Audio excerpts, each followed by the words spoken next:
Bismillahirrahmanirrahim. Alhamdulillah dzil izzati wal jalal alladzi amarana bi ikhlasil a'mal. Ashhadu an la ilaha illallah wahdahu la syarika lahu dzul quwwati wal kamal.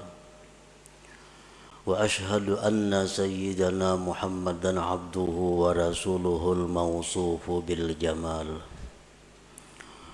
Allahumma salli wa sallim wa barik ala sayyidina wa maulana Muhammadinil muzallali bizzilal wa ala alihi wa sahbihi wa dhurriyyatihi wa atba'ihin najina minad dalal, amma ba'du. Yang kita hormati dan kita cintai para habaib, para alim ulama, para muhibbin, hadirin dan hadirat rahimakumullah. Alhamdulillah, segala puji bagi Allah. Kita bersyukur kehadirat Allah Subhanahu wa taala yang telah mengumpulkan kita di tempat yang penuh berkah ini.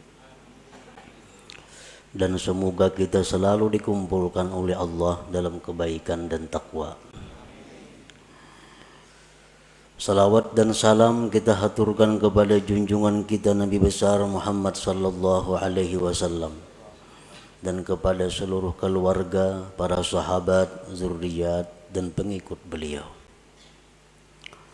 Para muhibbin rahimakumullah, al-hikmatul ashirah minal hikamil ataiyah. Qala al-Imam Ahmad bin Athaillah As-Sakandari rahimahullah wa nafa'ana bi ulumi. Hikmah yang ke-10 daripada al-hikamil ataiyah. Berkata al-Imam Ahmad bin Athaillah As-Sakandari rahimahullah, al-a'malu suwarun qa'imah wa arwahuha wujudu sirril ikhlasi fiha. Bermula amal-amal adalah rupa-rupa yang berdiri, dan roh-roh itu amal adanya sirrul ikhlas pada amal itu. Para muhibbin rahimakumullah, dimaksud dengan apa yang disebutkan oleh Al-Imam Ahmad ibnu Athaillah tadi adalah al-a'malul jismaniyatu wal qalbiyatu ajsadun. Bermula amal-amal, baik itu amal-amal berupa jismani seperti sembahyang, membaca Al-Quran, itu disebut amal jismaniyah. Ataupun amal-amal berupa qalbiyah, amal-amal hati seperti taubat.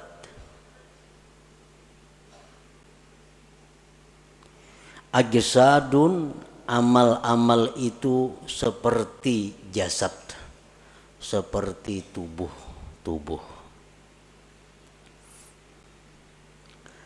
Wa arwahuha wujudul ikhlasi fiha, maka bermula roh amal itu adalah adanya ikhlas pada amal-amal itu. Fal ajsadu bila arwah sakitatun mayitatun. Bermula jasad dengan tidak ada rohnya, maka itu akan jatuh gugur dan mati.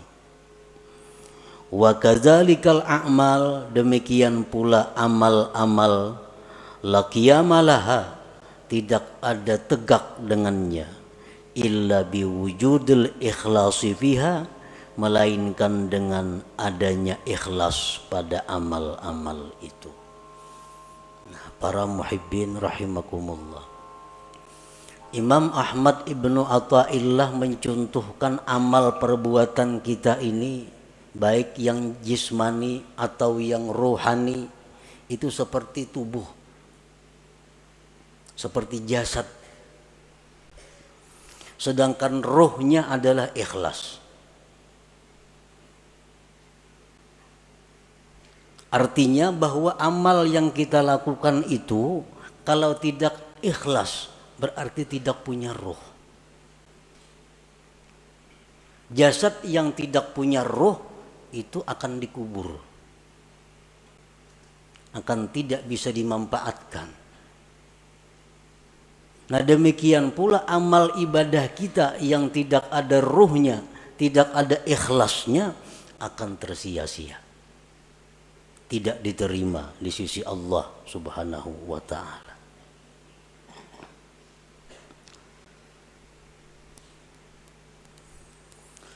Qala Allah ta'ala fi kitabihil karim, man kana yuridul ajila ta'ajjalna lahu fiha ma nasha liman nurid thumma ja'alna lahu jahannama yaslaha mazmuman madhura. Barang siapa yang beribadah kepada Allah, sembahyang, puasa, membaca Al-Quran, menuntut ilmu, beriktikaf, bersadaqah, berwakaf. Barang siapa yang beribadah kepada Allah dengan tujuan duniawi, nah, dengan tujuan dunia. Orang bersadaqah tujuan supaya dipuji, dia sembahyang dengan tujuan disanjung orang, maka ujar Tuhan, kami segerakan baginya padanya yang kami kehendaki bagi orang yang kami kehendaki. Maka artinya yang dia maksud dengan pujian itu akan didapatkannya. Dia sembahyang ingin dipuji orang, maka pujian itu akan datang kepadanya. Dia bersedekah ingin dihormati orang, maka kehormatan itu akan datang kepadanya. Summa ja'alna lahu jahannama yaslaha, kemudian kami jadikan bagi dia neraka jahanam yang dia masuki. Mazmuman, hal keadaan tercela, madhuran, dan dilaknat Allah. Surat Al-Isra ayat 18. Nah, artinya orang yang beramal ibadah dengan tujuan dunia, tidak karena Allah, bukan hanya kada diterima oleh Allah, tetapi disiksa. Faqad bayyanallahu ta'ala fi hadhil ayah anna man 'amila li ghairi wajhillah fala thawaba lahu fil akhirah wa ma'wahu jahannam. Sungguh menjelaskan Allah pada ini ayat, barang siapa yang beramal bukan karena Allah, tidak ada pahala baginya di akhirat dan tempatnya adalah jahannam.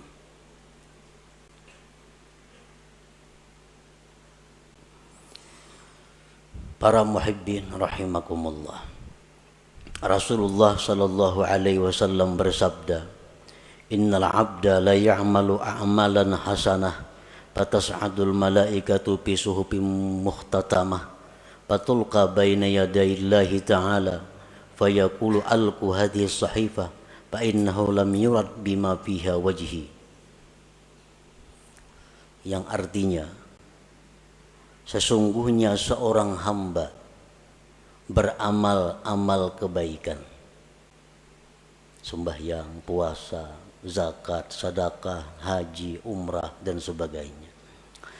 Maka naiklah malaikat membawa buku-buku catatan amal tersebut, kemudian diserahkan kepada Allah Subhanahu wa ta'ala.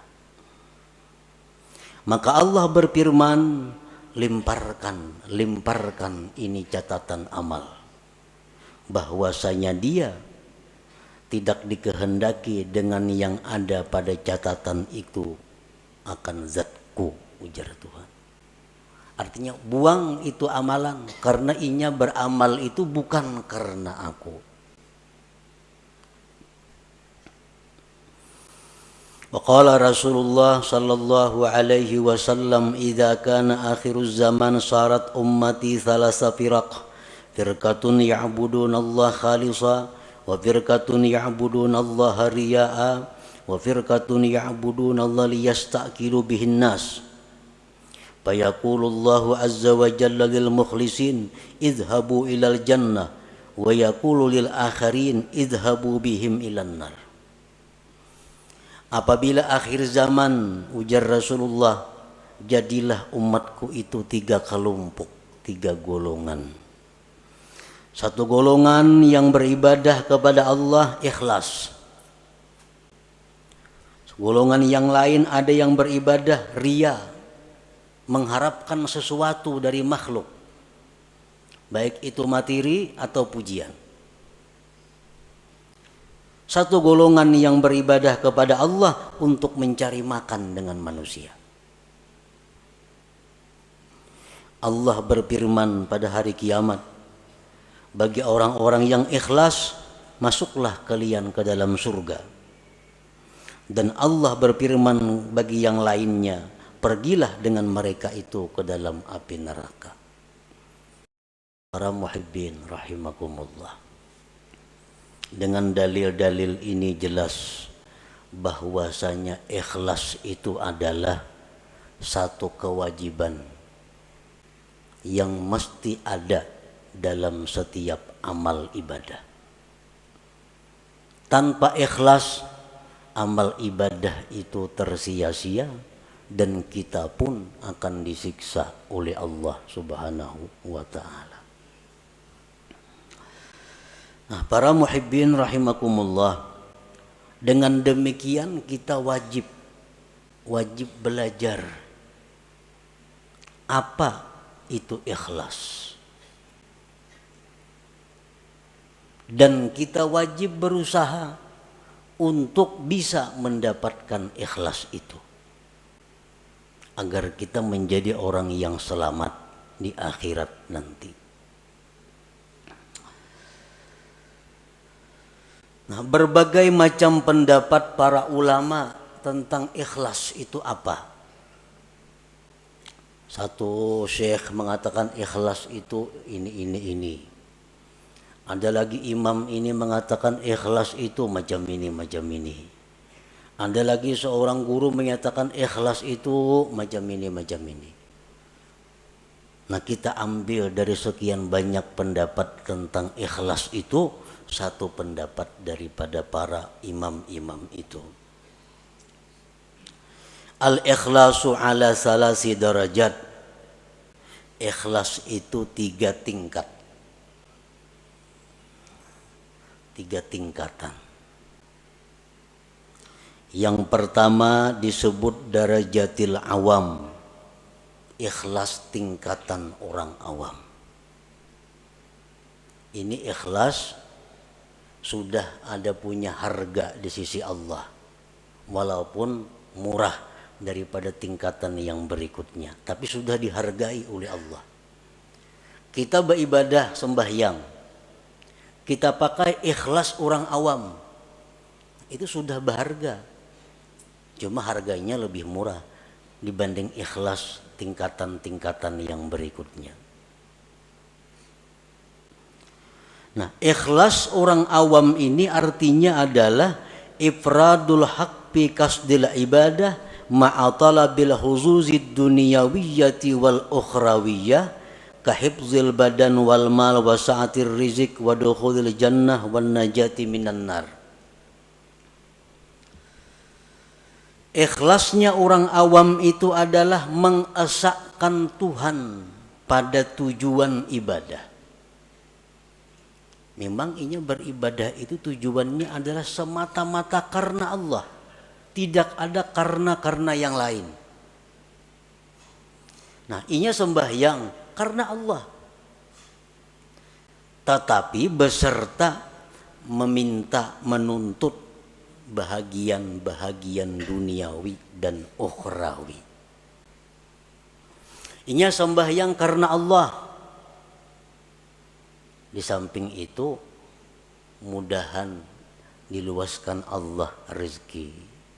Mudahan dipeliharakan Allah harta nang ada.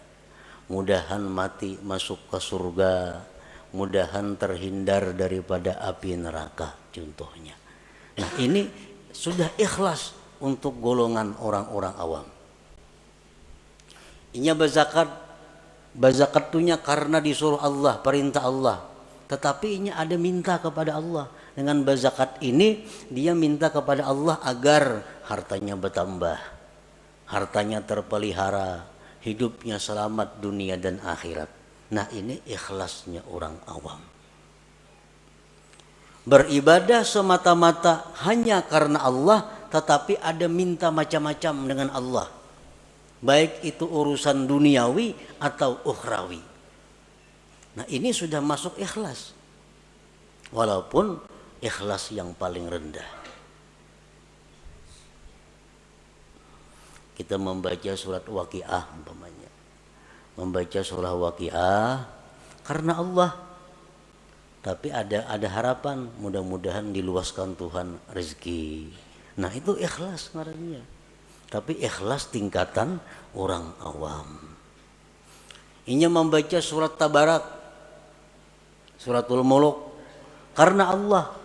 Tapi mudah-mudahan dalam kubur selamat. Nah, ini ikhlas.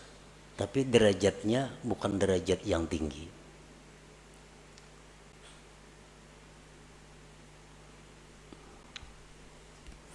Yang kedua, darajatul khawas.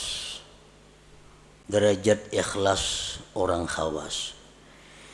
Ifradul haqqi fil ibadah ma'a talabil huzuzil ukhrawiyah kadukhulil jannati wan najati minan nar wal ma'rifati wal musyahadati wa ghairiha. Ikhlas tingkatan yang kedua tertinggi ini, talarang Allah menghargai daripada yang pertama tadi. Nah, ikhlas derajat yang kedua ini adalah mengesahkan Allah pada ibadah. Artinya inya beribadah itu semata-mata hanya karena Allah, kada karena yang lain. Tetapi serta tuntutan akhirat. Masuk surga, selamat daripada api neraka, diberi Tuhan ma'rifat, diberi Tuhan musyahadah. Nah, ini yang dituntutnya kepada Allah. Nya berzikir, babanya 1000 sehari atau 10.000 sehari. La ilaha illallah, la ilaha illallah.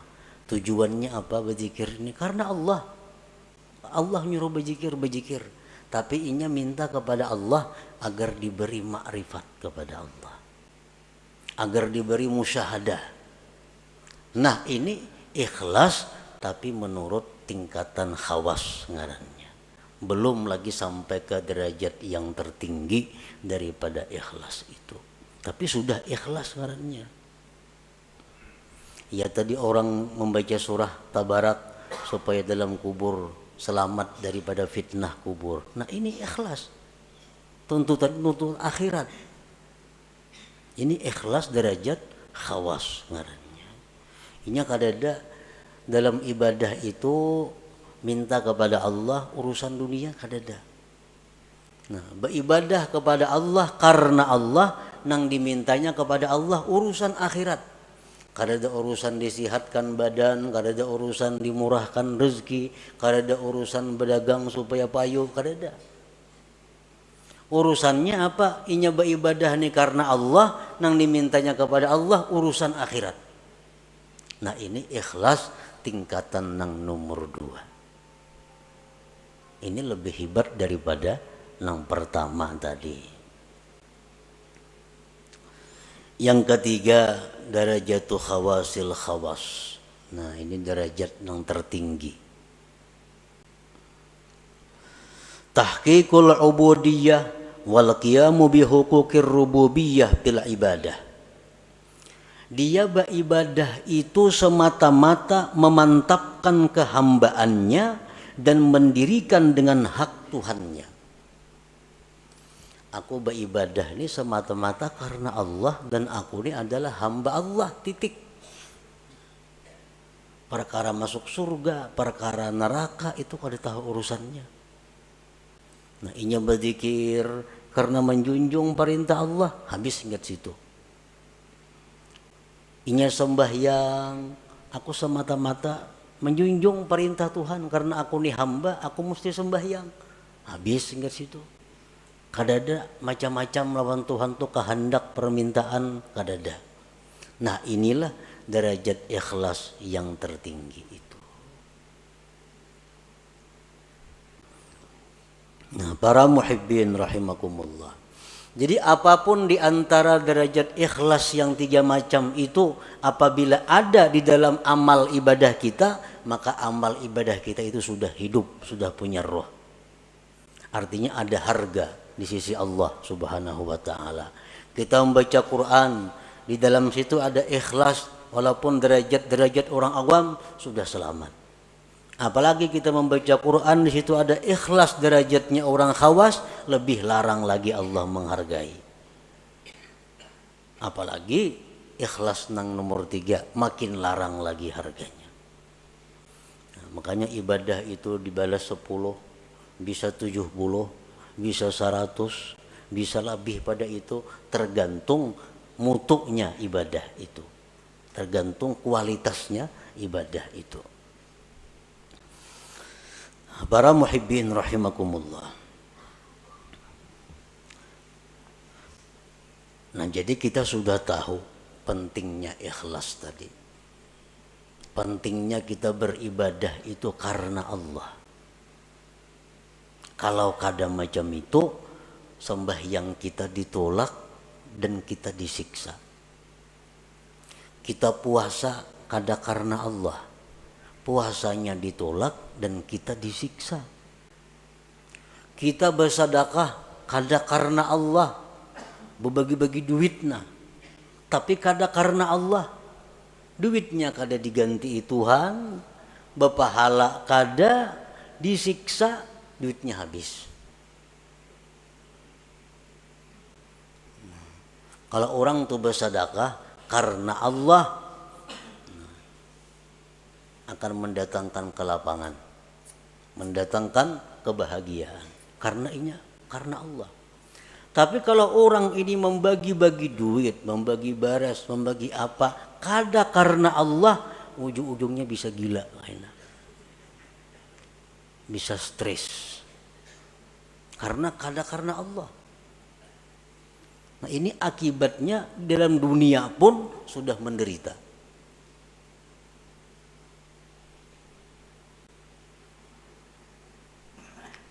Jadi ikhlas ini bukan hanya perkara diterima kada diterima, disiksanya ini yang jadi masalah. Sembahyang nang mestinya jadi ibadah berbalik menjadi maksiat. Membaca Quran nang mestinya ibadah karena kada ikhlas jadi maksiat. Bersedekah nang mestinya ibadah tapi karena kada ikhlas jadi maksiat. Nah, oleh karena itu kita wajib fardhu ain mempelajari apa itu ikhlas supaya bisa amal itu diterima oleh Allah Subhanahu wa taala. Dan sesudah kita belajar ikhlas tadi macam itu, tinggal kita berusaha bagaimana cara mengamalkan, bisa melakukan ikhlas itu. Para muhibbin rahimakumullah. Yuktasabul ikhlas bitadabburil ayati wal akhbar fi targhibil ikhlas wa tarhibir riya. Nah, supaya kawa ikhlas, kita sudah tahu tuh di ikhlas tadi ibadah nang karena Allah, kada ada karena nang lain-lain, itu ikhlas. Tahu sudah kita. Cuma kayak apa supaya kawa, supaya kau menerapkan itu di dalam ibadah kita. Nah, ikhlas itu diusahai pertama dengan merenungi ayat-ayat hadis-hadis yang menggemarkan ikhlas dan menakuti riya.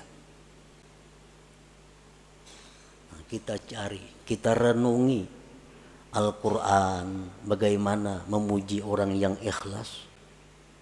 Al-Quran, Al-Hadis, bagaimana menerangkan akibat surga terhadap orang yang ikhlas.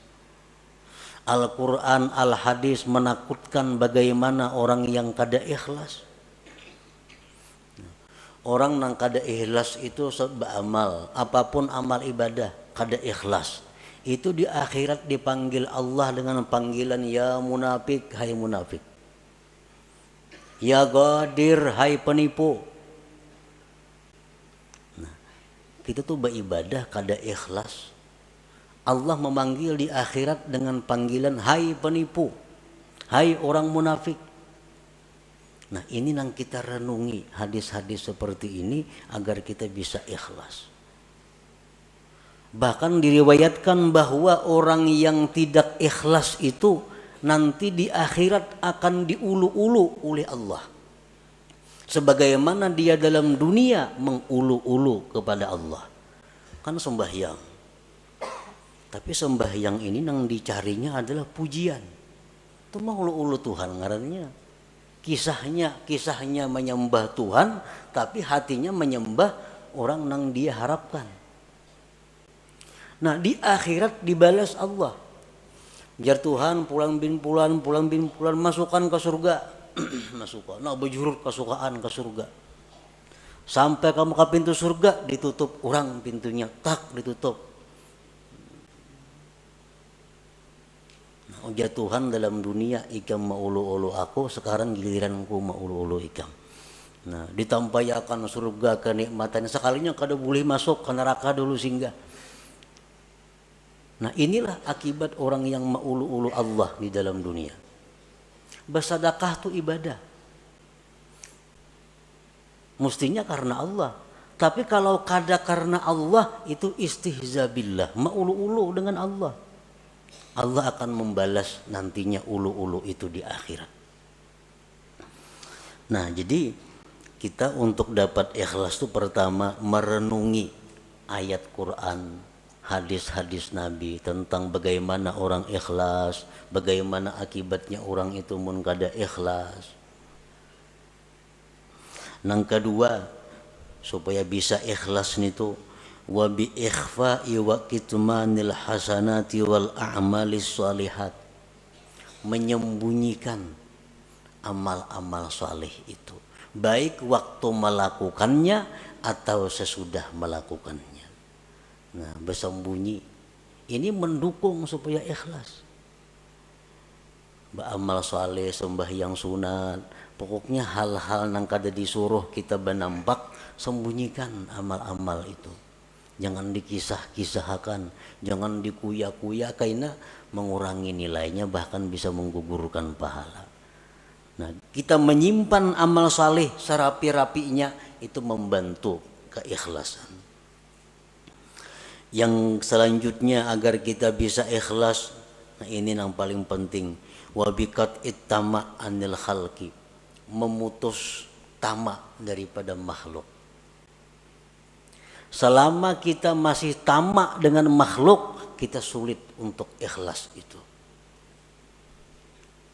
Nah, selama kita masih ada yang kita kehendaki daripada makhluk, sulit untuk ikhlas.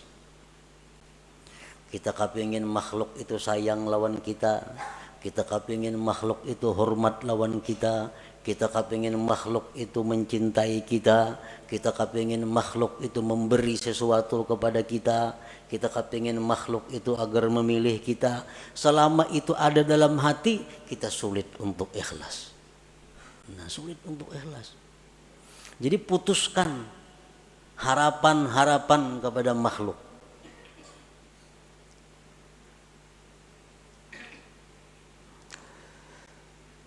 Wa bidawamir riyadhati wal mujahadah, dan juga dengan selalu latihan dan berjuang. Jadi ikhlas ini mesti dilatih dan berjuang.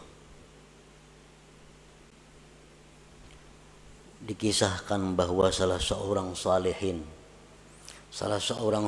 ini sembahyang berpuluh-puluh tahun hanya di saf pertama, sembahyang berjamaah. Saf kedua kada biasa, apalagi masbuk makin kada. Selalu di saf pertama. Suatu hari Sidin ada talambat, padahal sudah 10 tahun lebih selalu di saf pertama sembahyang berjamaah. Suatu hari ada masalah sehingga datang ke masjid masbuk. Lalu ujar Sidin, aku merasa supan masbuk nih, merasa supan karena mahir di saf pertama. Sekarang masbuk aku merasa supan. Nah, begitu merasa supan, lalu Sidin menyimpulkan bahwa yang selama ini aku sembah yang di saf pertama itu adalah riya, bukan karena Allah. Buktinya aku hari ini supan sembahyang masbuk. Lalu ujar Sidin, sembahyang yang sekian puluh tahun tadi aku qadha hari demi hari, aku hari demi hari diqadha. Nah, ini ngarannya adalah riyadhah wal mujahadah. Nah, kita sembahyang ada tadi asa ada riyanya, ulangi sembahyang biasa. Nah, di rumah surangan sampai bujur-bujur murni sembahyang kita. Kita tadi berzikir, kita tadi membaca Quran di tengah orang banyak. Tadi rasanya asa ada riya nih. Kayaknya di kamar buliki sorangan membaca.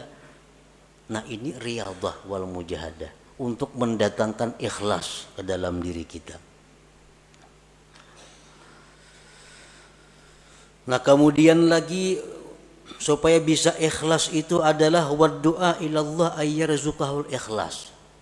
Lawan Tuhan minta, Allahumma rzuqnil ikhlas bil a'mal. Ya Allah, berikan aku ikhlas pada amal-amal. Ini perlu lawan Tuhan, karena kalau Allah memberi satu mat saja. Allahumma rzuqni al ikhlasa bil a'mal. Ya Allah, aku minta ikhlas pada segala amal. Selanjutnya lagi yang mendatangkan ikhlas adalah suhbatul mukhlisin, bakawan lawan orang-orang ikhlas. Mun bakawan lawan orang nang katuju riya, menjangkit katuju riya juga. Kawani orang-orang nang ikhlas, maka itu akan membawa ikhlas kepada diri kita.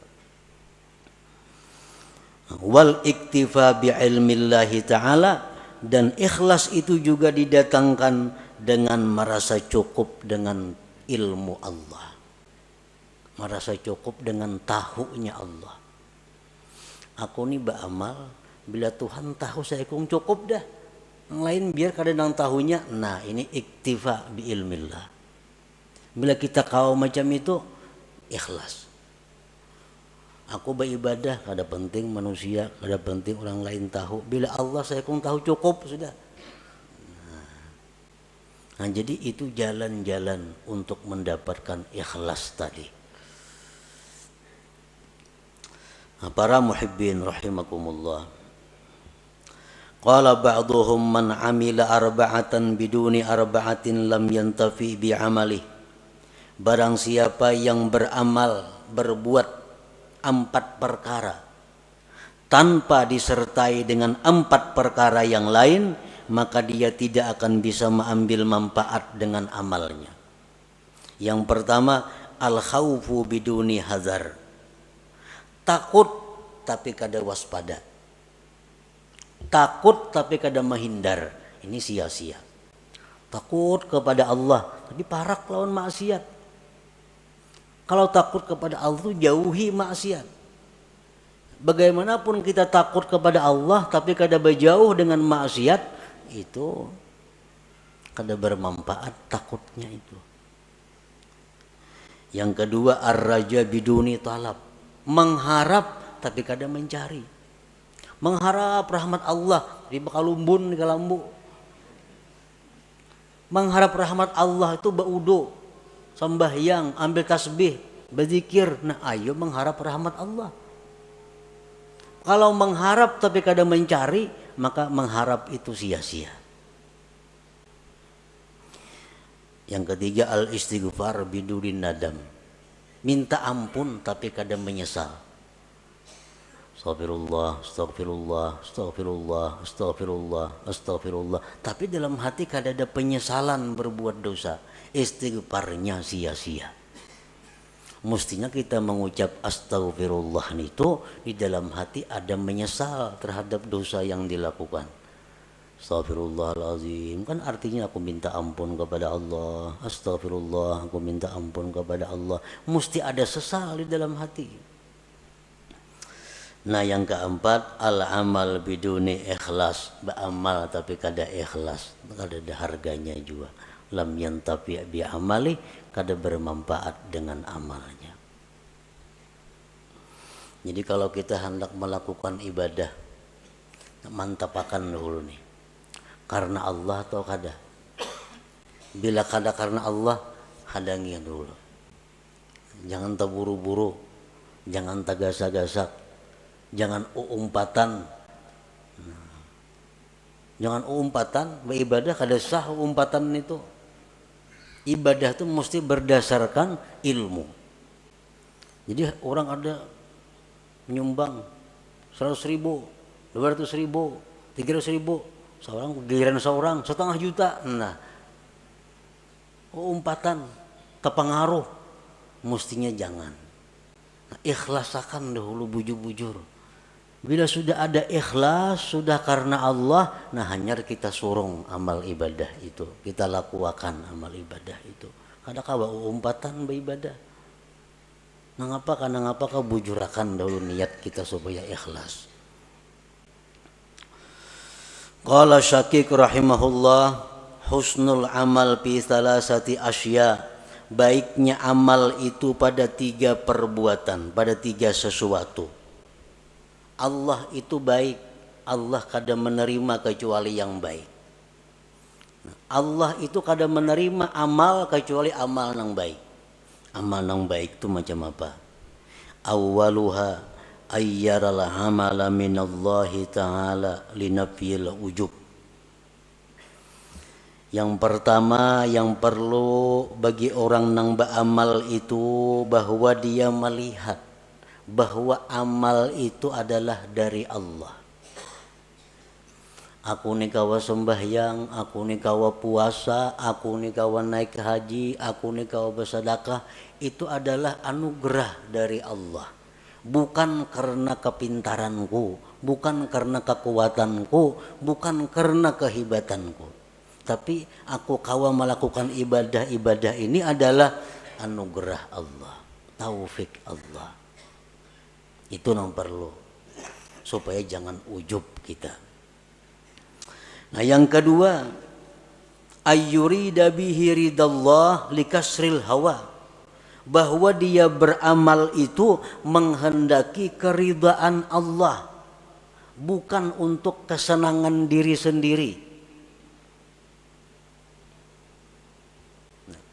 Beramal, beribadah itu yang kita cari itu adalah kesenangan Tuhan. Bukan ibadah nang pas lawan kehendak nafsu. Ini ada ibadah itu nang pas lawan kehendak nafsu. Nah itu bukan itu yang kita cari. Kita cari itu ibadah nang pas dengan keridhaan Allah.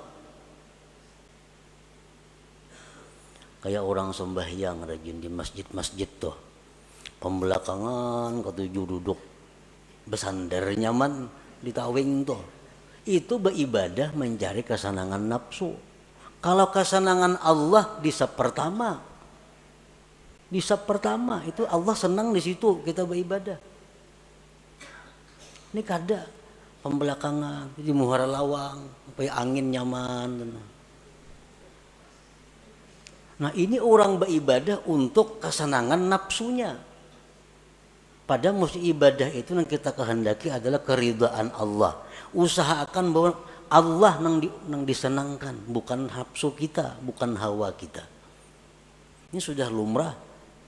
Ibadah tuh kalau pas nang lawan nafsu katujuh aja menggawi kita. Tapi kalau ibadah nang kada cucuk lawan nafsu, nah ini berat. Padahal ibadah itu kita kehendaki adalah keridhaan Allah, bukan keridhaan nafsu kita. As-salis yang ketiga, ayyabtagiyas sawab minallah bahwa dia mencari pahala itu dari Allah. Linafir riya, untuk menolak riya.